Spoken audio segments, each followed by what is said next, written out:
आजच डाउनलोड करा आणि तुमच्या आवडत्या मालिकांचा आनंद लुटा। तुळजा, पोरी, तुला आणि तुझ्या घरच्यांना लय मोठ्या दुःखाला सामोरं जावं लागते। पोरी, काळजी घे स्वतःची आणि सगळ्यांची। जे घडलं ते विश्वास ठेवण्यासारखं नाही। शालनताई लय मोठ्या मनाची ती घरी आलेल्या माणसाला कधी रिकामी हाती पाठवत नव्हती। शालनताई गेली असली तरी तुझी धाकटी आई आहे, तिची काळजी घे। मालनताई काय बोलत बी नाही। आपला माणूस गेला ना त्याचं दुःख साधं नसतं, ते जर मनात साठून राहिलं ना तर माणसाला लय त्रास होतो। आणि मालनताई त्याच दुःखात आहे, तिच्या डोळ्यातनं पाणी बी इलं नाही अजून। तुळजा, त्या मोकळ्या झाल्या पाहिजेत। एक वेळ बोलून घे बाळा त्यांच्याशी। आता सगळं तुलाच सावरायचंय।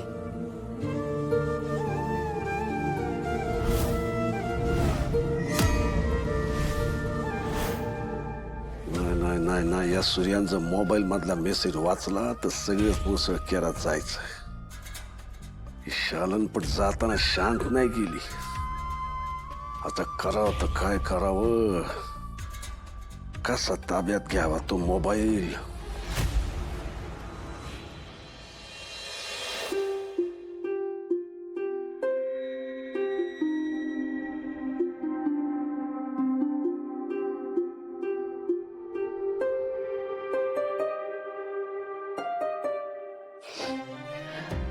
आई, तू गडावर पण अशीच होतीस आणि तिथून आल्यावर पण तू अशीच आहेस का?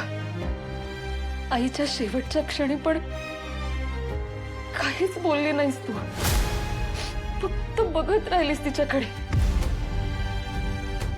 काय झालंय, काय घडलंय मला सांग ना ग। मला कसलाच अंदाज येत नाहीये। पण तू तिथे होतीस ना, काहीतरी बघितलं असेल ना तू, म्हणजे तू काहीतरी सांगू शकतेस। मग सांग ना, काय झालं होतं तिथे? छोटी आई बोल ना ग। आई, तुला कळत का नाहीये? माझं तर मन तारावर नाहीये ग। मी हवा असेल हात जोडते तुझ्या पुढे, पाया पडते, पण आता तरी पाजर फुटू दे ना ग तुला। सांग ना मला, काय झालं होतं? असं कसं गड चढता काठावर गेला होता तुम्ही, आणि आईचा पाय कसा घसरला? मुळात आई काठावर गेलीच का होती?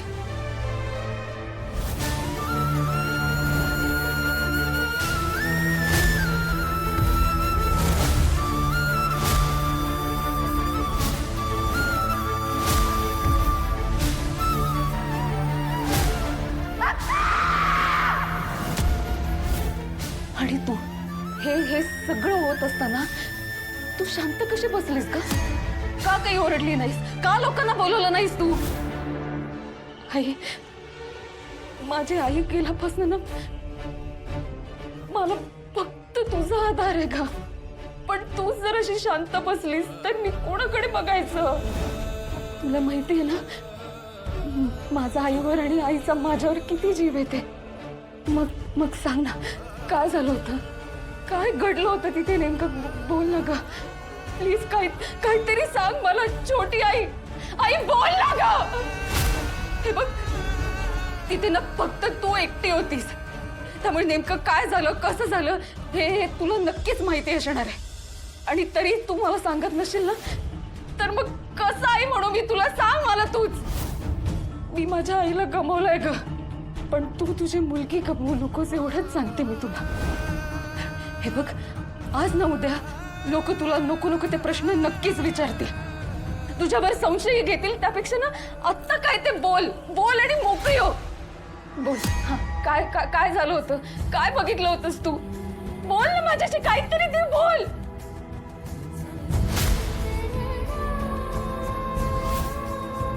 तुला बोलायचंच नाहीये का? बोलता येत नाहीये तुला?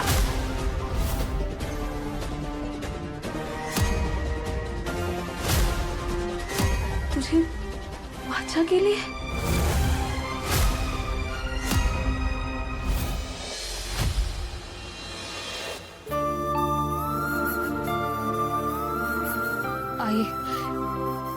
कायमची सोडून गेलीस मला, आणि छोट्या आईला पण आता काही बोलता येत नाहीये.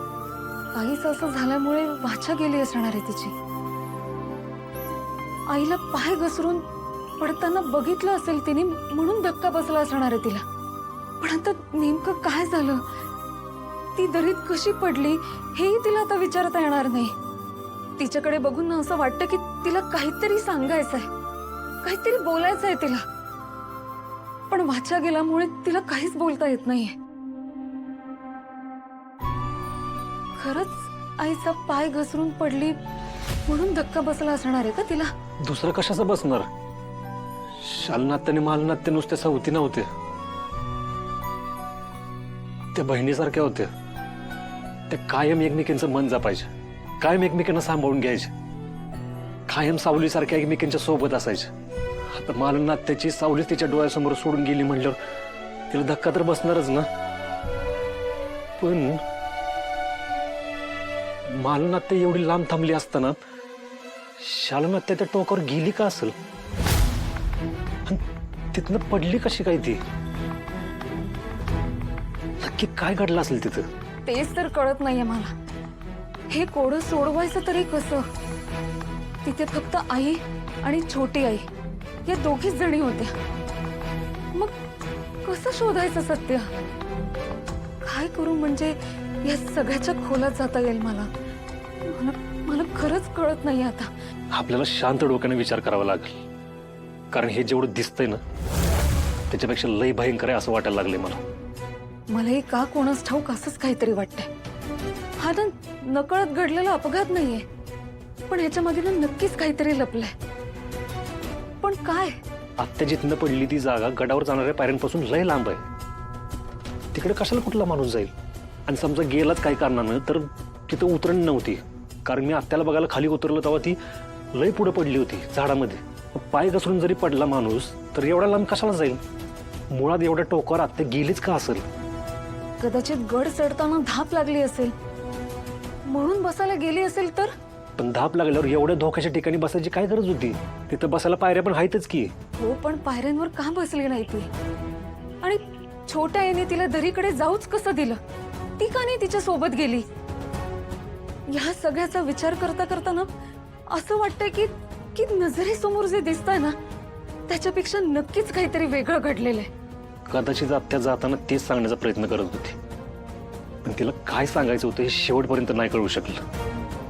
असं काय होतं जे तिला माझ्याबरोबर बोलायचं होतं? ती मला सतत फोन करत होती आणि मला बोलवून घेत होती. असं काय महत्वाचं सांगायचं होतं तिला? माझ्या फोनमध्ये काय आहे का? मला माझा फोन बघितला पाहिजे. मला ना आईचा फोन बघितला पाहिजे, त्यातच काहीतरी सापडू शकतं आता.